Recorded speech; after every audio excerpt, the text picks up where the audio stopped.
해병 1사단의 가장 시급한 문제는 덕동국에 고립된 F중대의 구출이었습니다. 만약 F중대가 전멸하고 덕동국의 복수일이 중국군의 감제고지가 된다면 차후 시도될 유담리 해병연대의 하가루르의 탈출에 매우 심각한 위협이 될 수 있기 때문이었죠. 유담리의 합동연대본부에서 리첸버그와 머레이 두 연대장은 일단 사전계획대로 5연대가 유담리 방어에 전담하고 7연대가 먼저 남쪽으로 진격하여 덕동국의 F중대를 구출하고 이어서 하가루르까지 도로를 개통한다는 것에 서로 동의합니다.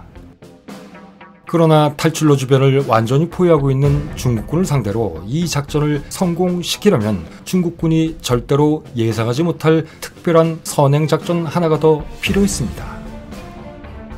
그 선행작전은 먼저 7연대 1대대가 특공대로 12월 1일 야간에 산으로 이동하여 덕동국의 주변 중국군 진지에 침투, 무력화시킨 후 7연대 탈출로 주변의 감제고지들을 추가로 확보하고 F중대를 구출한다는 것이었습니다. 그동안 미군은 항상 주변에만 움직였고 그것도 차량을 이용해 길로만 다녔기 때문에 중국군은 이런 해병 특공대의 이동을 전혀 예측하지 못할 것이라는 것이 바로 이 작전의 핵심 포인트였죠.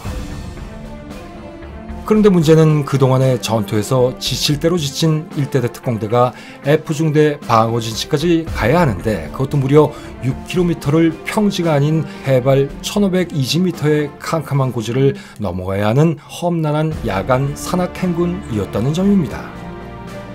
그러나 7연대 1대대 특공대는 이 문제를 아주 간단히 해결해버립니다. 중공군이 했다면 우리도 할 수 있다. 이 특공대의 천병 소대장이었던 춘리 중위는 아시아계 최초의 미 해병대 장교로 유담리 전투 중에 적 저격병의 표적이 되더라도 소대원들이 자신의 위치를 잘 알 수 있도록 항공기 유도에 쓰이던 화려한 색깔의 대공포판을 항상 목과 어깨에 감고 다닐 정도로 자신의 임무에 충실한 장교였죠. 데이비스 중령으로부터 천병 소대장 임무를 부여받자 그는 입가에 미소를 지으며 매우 만족해 했었다고 합니다. 작전에 투입된 7연대 1대대 대대장 데이비스 중령의 특공대는 하도 앞이 깜깜해서 방향을 잡지 못해 수시로 대열이 멈춰섰는데 그것은 유담리에서 방향 유도를 위해 신호탄을 쏘아줬으나 이마저도 산속에서는 더 이상 볼 수 없게 되자 나중엔 북극성과 나침반에 의지해 행군할 수밖에 없었기 때문이었죠. 행군이 멈출 때마다 강풍과 강추에 너무 추워서 모두 얼어 죽을 지경이었는데 드디어 1520 고지 정상에 올라가자 특공대는 너무 지쳐서 도미노처럼 모두 쓰러져 버렸습니다. 그런데 기가 막히고 섬뜩했던 것은 그들이 정상에 올라와 보니 그것을 지키던 중국군 참호에는 중국군들이 하나도 보이지 않았던 것입니다. 이에 해병대원들이 참호 수색을 하던 중 얼음덩이를 하나 꺼냈는데 놀랍게도 아직 살아있었지만 꽁꽁 얼어붙은 중국군이 눈동자만 움직이고 있었습니다. 중국군들이 굶주림과 강추위에 대부분 얼어 죽어 있었던 것이었죠. 결국 7연대 1대대 특공대 병력은 이렇듯 살인적인 추위에 별 정황 없이 1520 고지를 점령할 수 있었습니다. 잠시 휴식 후 F중대가 있는 덕동옥의 폭수일로 이동을 했는데 이동 중에도 가벼운 전투만 몇 번 반복했을 뿐이었습니다. 그것은 중국군도 미 해병대도 서로 총을 들어 올리지도 못할 정도로 너무 춥고 지쳐 있어서 쌍방이 본격적으로 치열한 전투를 벌이지 않았기 때문이었습니다. 또한 1520 고지까지 올라오는 동안 너무 힘들다며 계속 행군을 거부했던 18세의 텍사스 출신 해병대원은 폭스힐에 도착한 후 3시간 만에 호소에서 그냥 죽어버렸습니다. 해군 위생병이 살펴보니 아무런 부상 부위나 상처를 발견하지도 못했고 건강 상태도 특별히 나쁘지 않았죠. 다만 그 어린 병사는 혹독한 추위와 계속되는 참혹한 전투 상황에 단지 살고자 하는 의지를 잃어버렸던 것입니다. 이런 천신만고 끝에 특공대는 드디어 F중대의 방어선 앞에 도달해서 복수일을 내려다보니 그곳에는 중국군 지신 수백 구가 뒤덮여 있었습니다. F중대가 교신 후 그들의 환호 속에 진지에 점점 다가갈수록 더 많은 지진이 쌓여 있었는데 나중에는 중국군의 시진만을 밟고 이동해야 할 정도였죠. 이때 전투보고서에는 F중대가 적어도 1,000명 이상을 사살했다고 했고 F중대 바보대위는 자신들과 11원대 H4대의 포격, 해병항공대 홀서의 폭격으로 보수적으로 잡아도 2,000명 이상이 죽었다고 말했는데 무려 피하 살상 비율이 1대 77이나 됐습니다.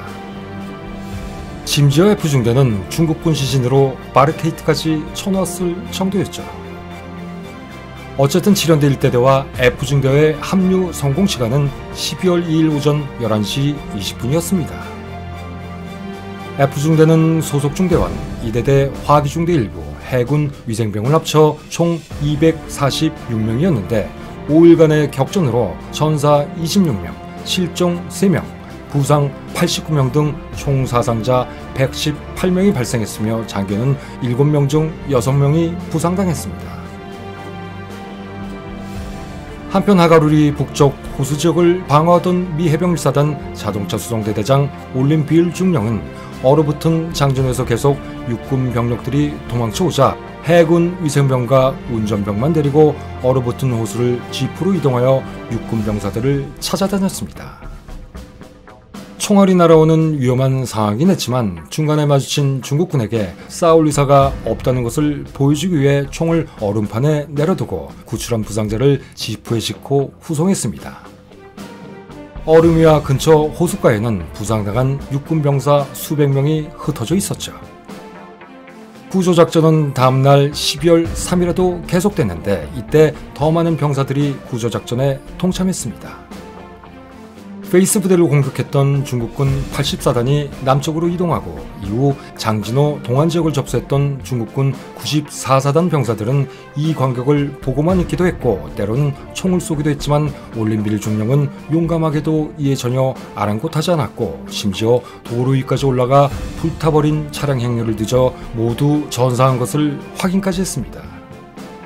모든 차량이 시체들로 가득 차 있었는데 무려 300구쯤 되었다고 나중에 빌 중령은 스미스 사단장에게 보고했죠. 이렇듯 빌 중령의 용감한 인도주의적인 행동으로 이틀간 구조한 육군 병사는 무려 300명에 달했습니다.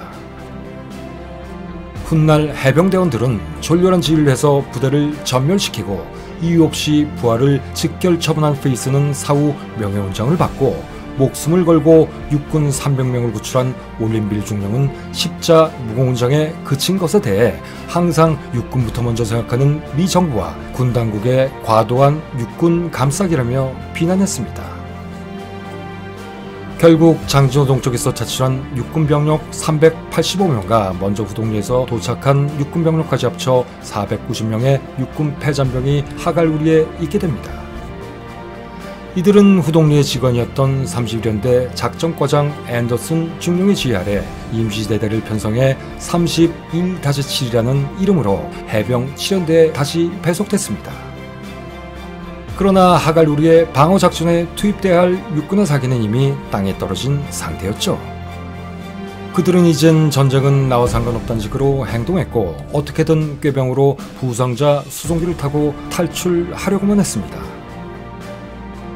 스미스 해병사단장이 육군 장교들에게 부대 통제력 비슷한 것이라도 행사하라고 했지만 잘 따르지 않자 육군 장교들을 무기와 부상자를 포기한 죄로 군법회의에 회부해야 한다고 해병대원들 모두가 말할 정도였습니다. 장진호 동쪽의 미육군에 대해서는 논란이 많습니다. 유담리의 해병 4호계 대대는 중국군 3개 사단을 막아내며 성공적으로 후퇴한 데 반해 풍유리와 후동리의 육군 2개 대대는 중국군 1개 사단을 상대로 방어는 그런대로 했다지만 탈출 과정에서 전멸해버렸습니다. 결국 장진호 동쪽에서 육군 부대에 대한 긍정적 의미는 중공군 84단의 공세를 3일 동안 막아내며 수천 명을 사살하여 하갈우리 북동쪽을 방어했다는 것, 바로 이것뿐이었습니다. 역사가 로이 에프맨은 훗날 이렇게 평했습니다. 장지호 동쪽에 주둔해 있던 보병 7사단 병력은 해병부대가 하갈 우리를 방어할 수 있는 최소한의 여유를 제공한 셈이 되었고, 그것은 결과적으로 부상병 4,312명과 전사자지진 173구를 후송할 수 있었던 야전활주로를 완성할 수 있는 버팀목이 되었다. 그러나 전투의 결과는 그리 칭찬할 만한 것이 못 되었다. 육군 병력은 어쩔 수 없이 희생양 노릇을 해야만 했고, 그 희생양은 토설된 꼴이 되어버렸다. 라고 말입니다.